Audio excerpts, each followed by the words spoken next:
Assalamualaikum warahmatullahi wabarakatuh. Perkenalkan, nama saya Muhammad Azhar Ramadan, NIM Dodo SP662, kelas 2B, jurusan Otomasi Sistem Permesinan.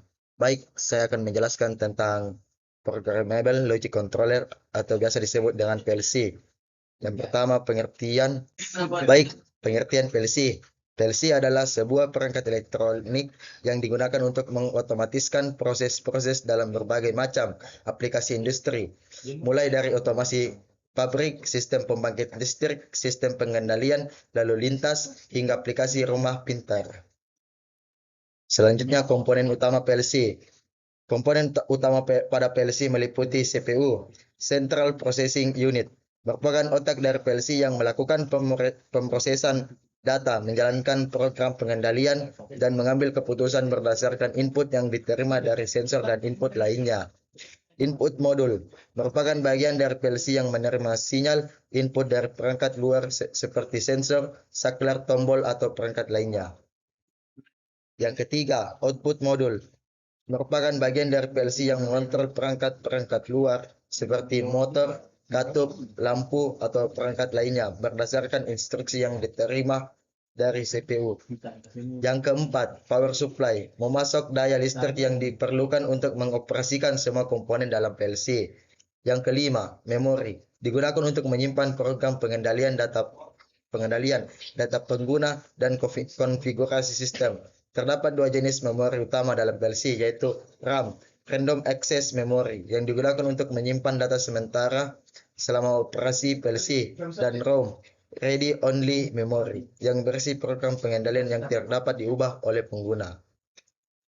Selanjutnya, sejarah. Pada awal tahun 1960, industri otomatisasi mulai mencari alternatif untuk pengendalian proses yang lebih fleksibel daripada sistem saklar kabel konvensional. Pada saat yang sama, akademisi dan insinyur di Amerika Serikat dengan mengembangkan konsep kontrol terprogram menggunakan perangkat elektronik. Pada tahun 1968, sebuah perusahaan bernama Bedford Associates merancang dan memproduksi modul kontrol terprogram pertama yang dikenal sebagai 084 PLC. PLC ini dikembangkan untuk menggantikan kontrol logika kabel yang kompleks dan sulit dipelihara. Pada tahun 1969, perusahaan Modicon atau sekarang bagian dari Schneider Electric memperkenalkan PLC pertama secara komersial yang disebut Modicon 084. PLC ini diciptakan oleh Dickie Marley yang sering dianggap sebagai bapak PLC. Modicon 084 yang sangat revolusioner pada masanya karena dapat diprogram ulang untuk mengontrol berbagai macam proses. Selanjutnya, kelebihan PLC. Yang ke-1, fleksibel PLC. PLC dapat diprogram ulang untuk mengontrol berbagai macam proses dengan mudah, sehingga memungkinkan adaptasi yang cepat terhadap perubahan dalam lingkungan industri atau kebutuhan produksi.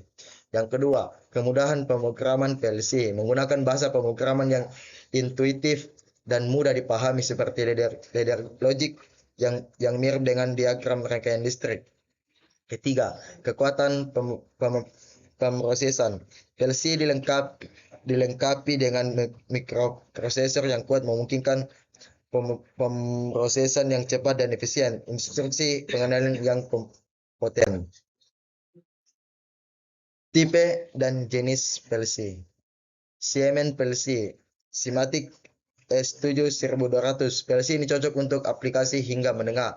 Spesifik umumnya termasuk jumlah maksimum input output hingga 132 digital atau 36 analog. Yang kedua, memori program hingga 100 KB, kecepatan prosesor hingga 0,08 berinstruksi.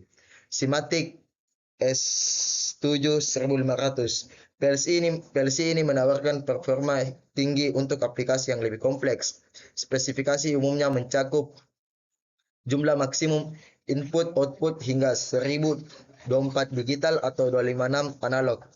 Memori program hingga 3 MB, kecepatan prosesor hingga 0,1 per instruksi. Simatic ET200 SP. PLC modular yang fleksibel dan dapat diperluas. Spesifikasi umumnya adalah jumlah maksimum input atau output tergantung yang dipilih. Memori program tergantung pada CPU yang dipilih. Kecepatan prosesor tergantung pada CPU yang dipilih. Tipe dan jenis PLC. Yang pertama, Allen Bradley PLC atau Rockwell Automation.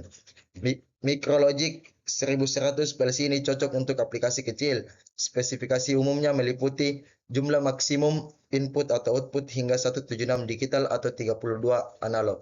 Memori program hingga 14 KB, kecepatan prosesor 1 ms per instruksi. Yang kedua, Compact Logic 5370. PLC modular untuk aplikasi menengah hingga besar.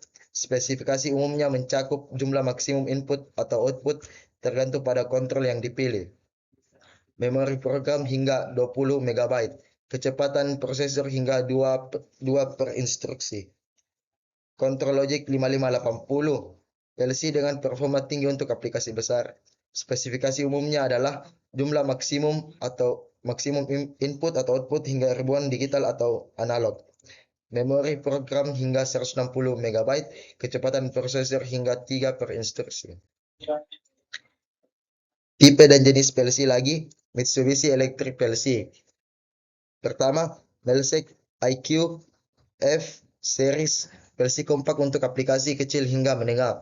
Spesifikasi umumnya termasuk jumlah maksimum input atau output hingga 384 digital atau 64 analog.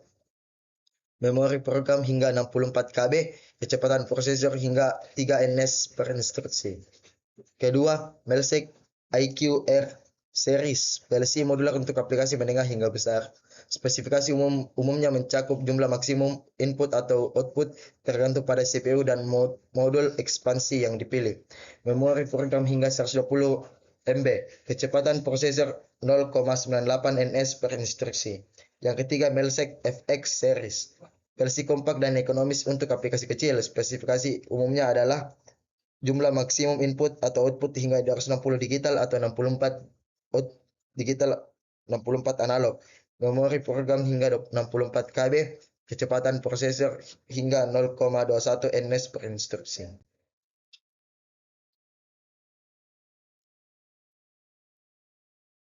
Baik, prinsip kerja motor induksi 3 fasa forward reverse dengan 4 timer secara detail. Timer pertama, maju. Timer pertama diatur untuk memasuk daya ke 2 fasa motor sehingga motor berputar maju memungkinkan arus listrik mengalir. Baik, prinsip kerja motor induksi 3 fasa forward reverse dengan menggunakan 4 timer secara detail. Yang pertama, timer pertama maju. Timer pertama diatur untuk memasuk daya ke 2 fasa motor sehingga motor berputar maju. Yang kedua, timer kedua istirahat setelah maju. Setelah timer pertama berakhir, timer kedua mulai istirahat. Ini memutus pasokan daya untuk sementara, memungkinkan motor berhenti atau mengurangi kecepatannya. Timer ketiga diatur untuk memasuk daya ke 2 fasa yang berlawanan dengan yang digunakan pada langkah pertama. Ini membalik arah medan putar dan membuat motor berputar mundur. Timer keempat. Setelah timer ketiga berakhir, timer keempat memulai istirahat lagi. Ini menghentikan pasokan daya untuk sementara waktu, memungkinkan motor berhenti atau mengurangi kecepatannya setelah berputar mundur. Sekian dari saya tentang PLC. Mohon maaf apabila ada kekurangan. Wabillahi taufiq wal hidayah. Wassalamualaikum warahmatullahi wabarakatuh. Salam.